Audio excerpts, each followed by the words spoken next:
Students जैसा कि आप जानते हैं आपकी ग्रामर की सीरीज चल रही है और ग्रामर में आपने अभी तक जो है एक्टिव पैसिव को कंप्लीट किया है। इसके बाद हम आपके लिए जो है नरेशन लेकर आए हैं और नरेशन के बारे में आप जानते हैं कि ये एक अहम टॉपिक होता है इंग्लिश का और ये लगभग हर एग्ज़ाम में पूछा जाता है।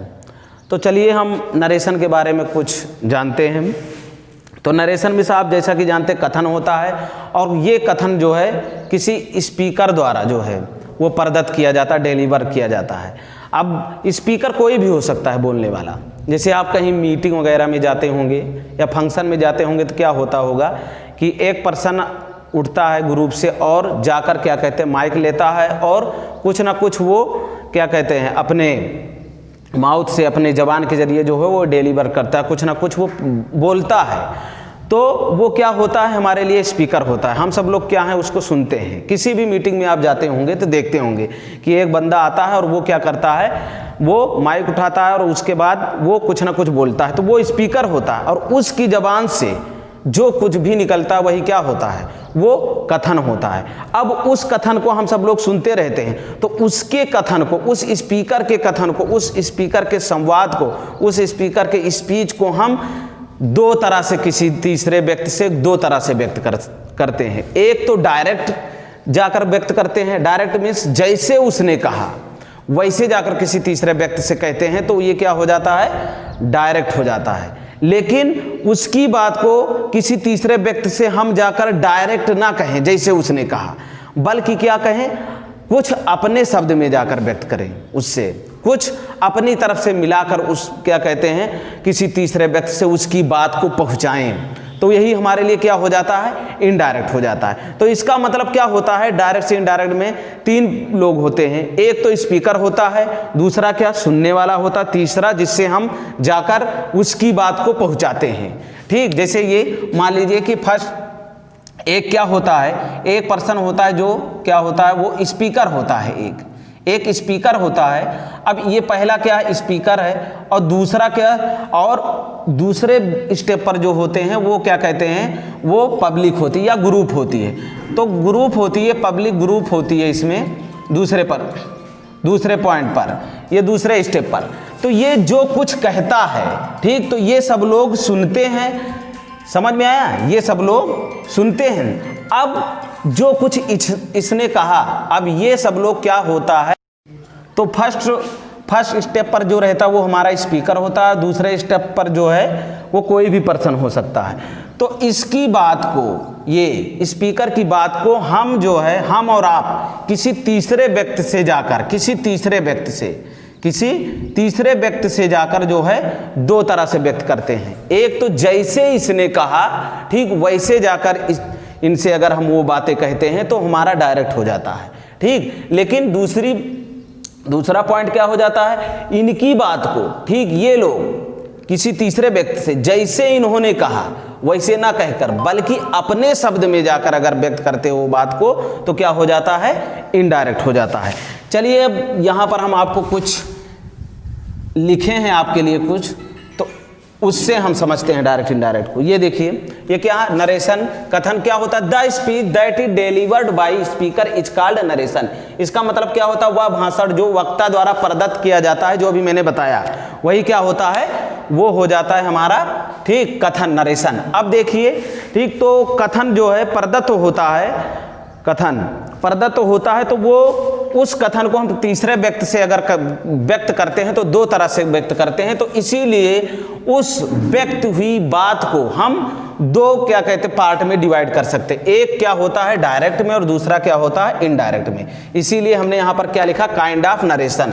तो दो प्रकार का जो है हमारा नरेशन हो जाता है, एक डायरेक्ट नरेशन हो जाता है, दूसरा इनडायरेक्ट, अप्रत्यक्ष हो जाता है। चलिए फिर देखिए डायरेक्ट नरेशन क्या होता है, जो अभी मैंने बताया वही होता है सेम। ठीक, डायरेक्ट नरेशन में ये देखिए इसकी डिफिनेशन लिखी हुई है, the speech that is delivered by speaker to tell third person, ठीक, as it is called direct narration. ये देखिए वक्ता द्वारा कही गई बात को किसी तीसरे व्यक्ति से ज्यों का त्यों कहना ही क्या कहलाता है, प्रत्यक्ष कथन कहलाता है। मीन्स वक्ता जो बोलने वाला है उसकी बात को हम जाकर किसी तीसरे व्यक्ति से जैसे उसने कहा वैसे जाकर अगर हम कह देते हैं तो क्या हो जाता है, डायरेक्ट हो जाता है। चलिए देखिए, अब आपको हम क्या कहते हैं, एग्जाम्पल के जरिए समझाते हैं। ये देखिए, ये यहाँ पर क्या लिखा हुआ, मुकेश सेड। इसका मतलब मुकेश क्या है यहाँ पर, मुकेश जो है यहाँ पर क्या कहते हैं, ये स्पीकर हुए मुकेश ने कहा आई shall go to school tomorrow.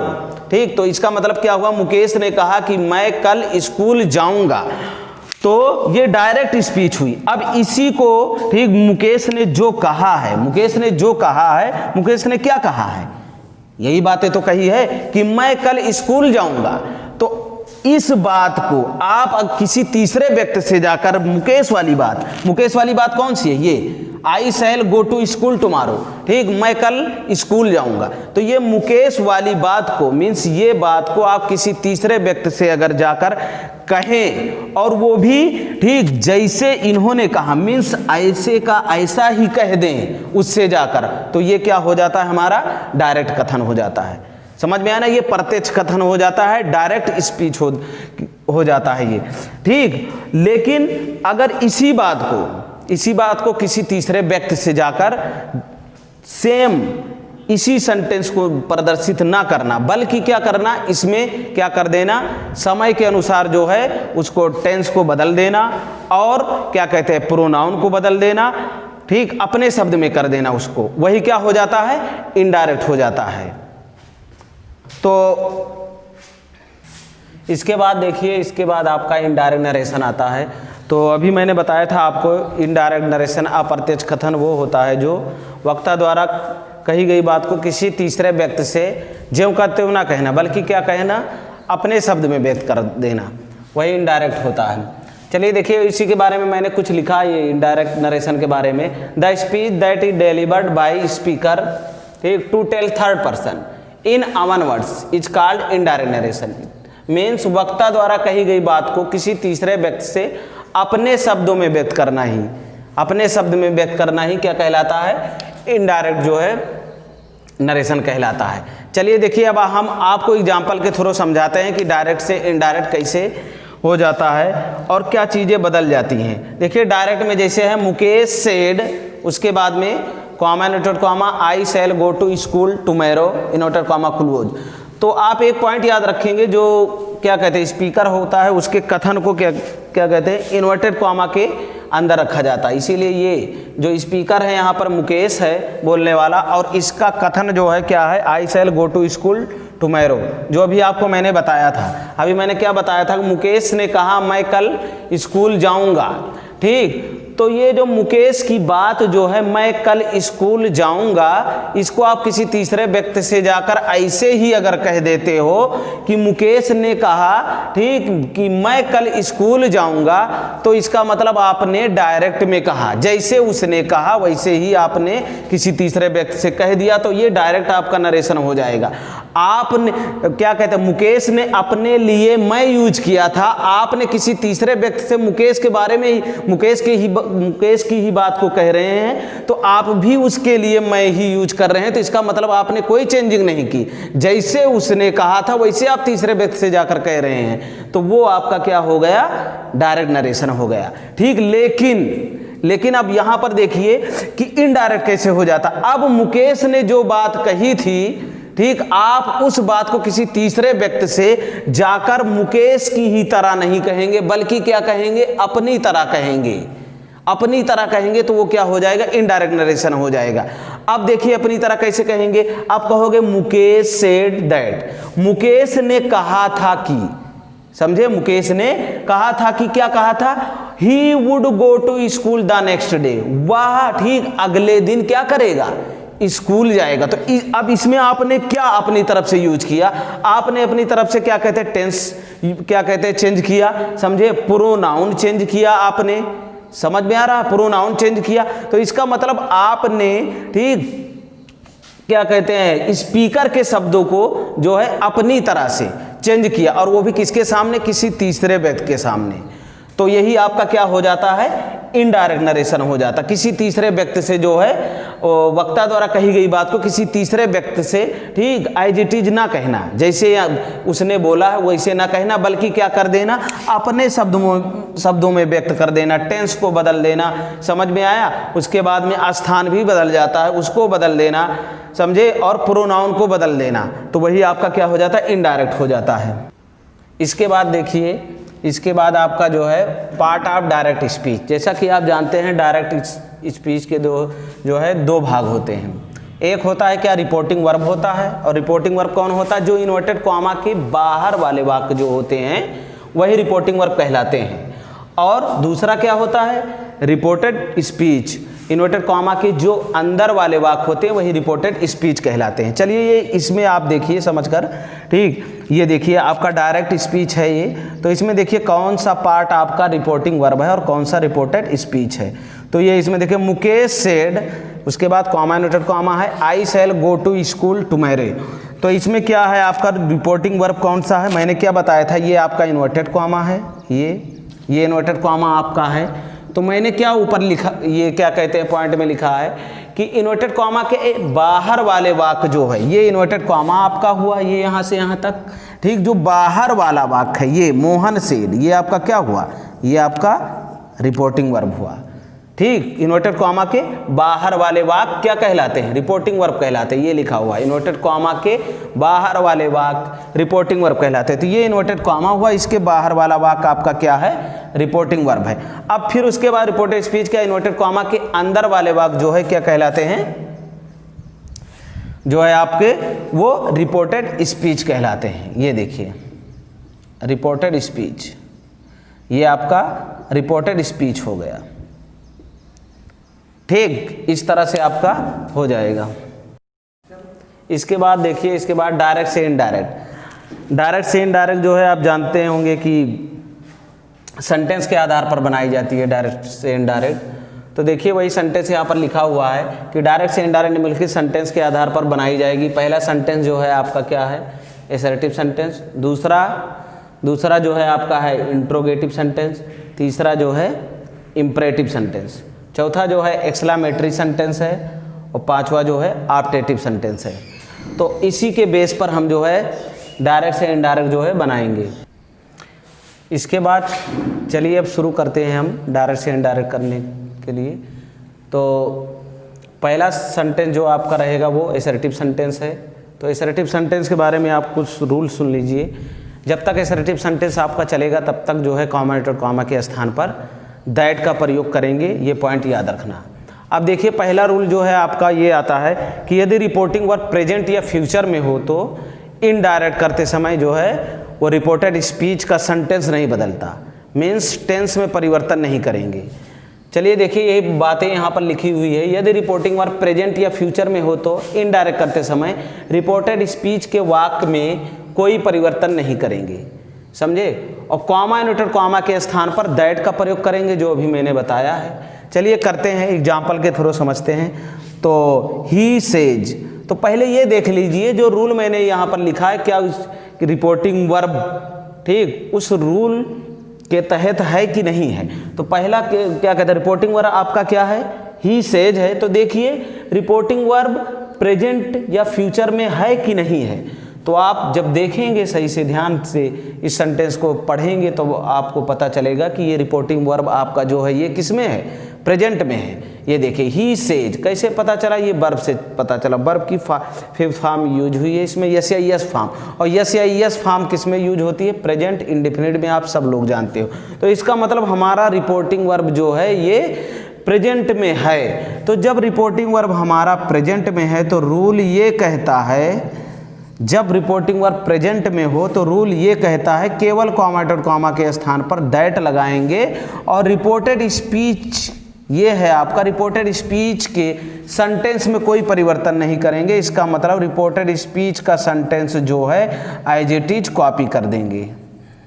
तो रिपोर्टेड स्पीच का जो है सेंटेंस हमने क्या किया, वैसे ही कॉपी कर दिया। केवल क्या यूज करेंगे, दैट का प्रयोग करेंगे कॉमेटेड कॉमा के स्थान पर। अगर रिपोर्टिंग वर्ब प्रेजेंट या फ्यूचर में हो तो ये पॉइंट याद रखना कि कॉमेटेड कॉमा के स्थान पर केवल दैट का प्रयोग करेंगे, रिपोर्टेड स्पीच में कोई छेड़खानी नहीं करेंगे, ये पॉइंट याद रखना। अब दूसरा सेंटेंस देखिए, ये दूसरा भी उसी तरह से आप चेक करिए, Radha will say they have won the match. तो इसमें देखिए रिपोर्टिंग वर्ब प्रेजेंट या फ्यूचर में है कि नहीं है, तो आप देखेंगे ये शैल बिल आपको बता देगा, बिल यहाँ पर लगा हुआ है तो इसका मतलब कि ये रिपोर्टिंग वर्ब आपका फ्यूचर में है। तो अगर रिपोर्टिंग वर्ब प्रेजेंट या फ्यूचर में हो तो नो चेंज, कुछ नहीं चेंज होगा, केवल कॉमा टू कॉमा के स्थान पर क्या लगेगा, दैट लगेगा। तो राधा बिल, अब उसके बाद में क्या हो जाएगा, से, कॉमा टू कॉमा के स्थान पर क्या लगेगा, दैट। अब कोई परिवर्तन नहीं करना है आपको, रिपोर्टेड स्पीच में कुछ नहीं बदलना है, केवल क्या यूज करना है, दैट यूज करना है। आपने दैट यूज कर दिया, अब उसके बाद सारे वर्ड्स को जो है वैसे ही कॉपी कर देंगे। तो they have won the match, इस तरह से आपका हो जाएगा। आपका सेंटेंस क्या बनेगा, Radha will say that they have won the match, केवल आपने दैट यूज किया। आप तीसरा सेंटेंस एक और देख लीजिए, Mohan is saying his brother went to market. तो आप यहाँ पर देखिए प्रेजेंट या फ्यूचर में रिपोर्टिंग वर्ब है कि नहीं है यहाँ पर प्रेजेंट में। एक पॉइंट और आप जरा ध्यान देंगे इसमें कि कुछ लोग ये समझते हैं कि केवल प्रेजेंट इंडेफिनिट या फ्यूचर इंडेफिनिट में रिपोर्टिंग वर्ब हो तब वो रिपोर्टेड स्पीच नहीं बदलेगा। ये बातें हमेशा याद रखना। मेरी जो मैं बताने जा रहा हूँ कि प्रेजेंट का मतलब ये हुआ कि प्रेजेंट के किसी भी फॉर्म में हो। आप जानते हैं कि क्या कहते हैं, एक टेंस की जो है 4 फॉर्म होती है ना। जैसे आप प्रेजेंट के बारे में अगर बात करें तो present indefinite, continuous, perfect, perfect continuous. तो इसका मतलब ये हुआ कि रूल केवल प्रेजेंट इंडेफिनिट और क्या कहते हैं फ्यूचर इंडेफिनिट के बारे में नहीं कह रहा, बल्कि प्रेजेंट के चारों फॉर्म्स के बारे में, चाहे रिपोर्टिंग वर्ब प्रेजेंट कॉन्टिन्यूअस में हो या प्रेजेंट इंडेफिनिट में हो, प्रेजेंट परफेक्ट में हो, प्रेजेंट परफेक्ट कॉन्टिन्यूअस में हो। मीन्स प्रेजेंट की चारों फॉर्म्स में किसी में भी अगर रिपोर्टिंग वर्ब है, प्रेजेंट लग गया है, तब इसका मतलब कि रिपोर्टेड स्पीच नहीं बदलेगा। हमें केवल इससे मतलब नहीं है कि क्या कहते हैं रिपोर्टिंग वर्ब प्रेजेंट इंडेफिनिट में हो, हमें चारों से मतलब है। तो याद रखना। तो यहाँ पर अगर देखेंगे आप रिपोर्टिंग वर्ब जो है वो प्रेजेंट में है। प्रेजेंट की कौन सी फॉर्म में है, ये प्रेजेंट की कॉन्टिन्यूअस में है। ठीक, तो इसका मतलब प्रेजेंट में है रिपोर्टिंग वर्ब, तो कुछ नहीं बदलेगा, केवल क्या लगेगा, केवल कॉमा टू कॉमा के स्थान पर जो है वो दैट लगेगा बस। तो कॉमा टू कॉमा के स्थान पर केवल क्या यूज करेंगे, दैट, और बाकी सारे वर्ड्स जो है वैसे कॉपी हो जाएंगे। तो his brother went to market. तो इसके बाद आपका देखिए अब रिपोर्टिंग वर्ब में परिवर्तन। रिपोर्टिंग वर्ब में परिवर्तन कब होगा, इसमें अब आपको बताया जाएगा। इसमें देखिए क्या लिखा हुआ है पॉइंट, डायरेक्ट से इनडायरेक्ट करते समय रिपोर्टिंग वर्ब का परिवर्तन इस प्रकार करेंगे। तो देखिए अगर रिपोर्टिंग वर्ब में जो है डायरेक्ट का रिपोर्टिंग वर्ब में अगर सेज टू है तो ये जब इनडायरेक्ट आप करोगे तो इनडायरेक्ट रिपोर्टिंग वर्ब जो है टेल्स में बदल जाएगा ये। और अगर सेड टू है तो ये किस में बदल जाएगा, टोल्ड में बदल जाएगा। से टू है तो टेल में बदल जाएगा, और सेइंग टू है तो टेलिंग में बदल जाएगा। समझे आप। मीन्स अगर डायरेक्ट में क्या कहते हैं रिपोर्टिंग वर्ब, अगर डायरेक्ट में रिपोर्टिंग वर्ब ये बताता है कि सेज टू उसमें है तो उसको क्या कर दोगे, टेल्स में बदल दोगे। सेड टू को टोल्ड में बदल दोगे, से टू को टेल में बदल दोगे इनडायरेक्ट करते समय, सेइंग टू को टेलिंग में बदल दोगे। चलो अब इसको एग्जाम्पल के थ्रू समझते हैं। तो जैसे पहला सेंटेंस आपका देखिए क्या है, she says to me he was going to market. तो अब क्या करना है इसको, सी, अब सेज टू को किस में बदल देना है, टेल्स में। तो टेल्स कर देंगे इसको। अब बचा क्या हमारा, मी बचा। She tells me, comma to comma का स्थान पे पहले ही आप जान चुके, दैट लगेगा। अब इसके बाद में रिपोर्टेड स्पीच का टेंस जो है नहीं बदलेंगे, इसको एज इट इज कॉपी करेंगे। क्यों करेंगे? क्योंकि इससे पहले आपने रूल में अभी पढ़ा हुआ था कि रिपोर्टिंग वर्ब प्रेजेंट या फ्यूचर में होगा तो रिपोर्टेड स्पीच का वाक्य नहीं बदलेगा। तो देखो रिपोर्टिंग वर्ब प्रेजेंट में है, इसमें जैसे यस वर्ब में यूज हुई है, तो क्या हो जाएगा ये ही वाज, ठीक, गोइंग, ये एज इट इज रहेगा, गोइंग टू मार्केट। तो इस तरह से केवल रिपोर्टिंग वर्ब में बदलेगा, ठीक, केवल रिपोर्टिंग वर्ब में परिवर्तन होगा और reported speech as it is रहेगा। इसके बाद दूसरा सेंटेंस देखिए, they have said to me, तो इसमें भी देख लीजिए, दे हैव, अब सेड टू क्या हो जाएगा? टोल्ड हो जाएगा, दे हैव टोल्ड, ये सेड टू को किस में बदलेंगे? टोल्ड में। अब उसके बाद बचा क्या? मी, कॉमा टू कॉमा का स्थान पे क्या लगता है? दैट। अब इसके बाद रिपोर्टेड स्पीच का जो है सेंटेंस नहीं बदलेंगे, क्यों? क्योंकि रिपोर्टिंग वर्ब प्रेजेंट में है। रिपोर्टिंग वर्ब किस में है? प्रेजेंट में है, प्रेजेंट के परफेक्ट टेंस में है। ये देख लीजिए, है भी यूज हुआ है इसमें। तो अब क्या करेंगे? रिपोर्टेड स्पीच को एज इट इज कॉपी कर देंगे, बस इस तरह से कॉपी कर देंगे। तो क्या हुआ? केवल क्या बदला? सेड टू टोल्ड बदला, वो सारी चीज़ें सेम है। कॉमा टू कॉमा के स्थान पे दैट यूज किए हम, they have told me that the boy did not play football. एक सेंटेंस और देख लीजिए, ये जैसे she is saying to us Mukesh had beaten them, तो अब इसको भी उसी तरह से कर दीजिए, सी इज सेइंग टू किस में बदल देंगे? टेलिंग में। अब फिर उसके बाद में क्या? अस, कॉमा टू कॉमा का स्थान पे जानते ही हैं आप क्या लगेगा? दैट लगेगा। अब रिपोर्टेड स्पीच का टेंस जो है नहीं बदले, क्यों? क्योंकि रिपोर्टिंग वर्ब प्रेजेंट में है।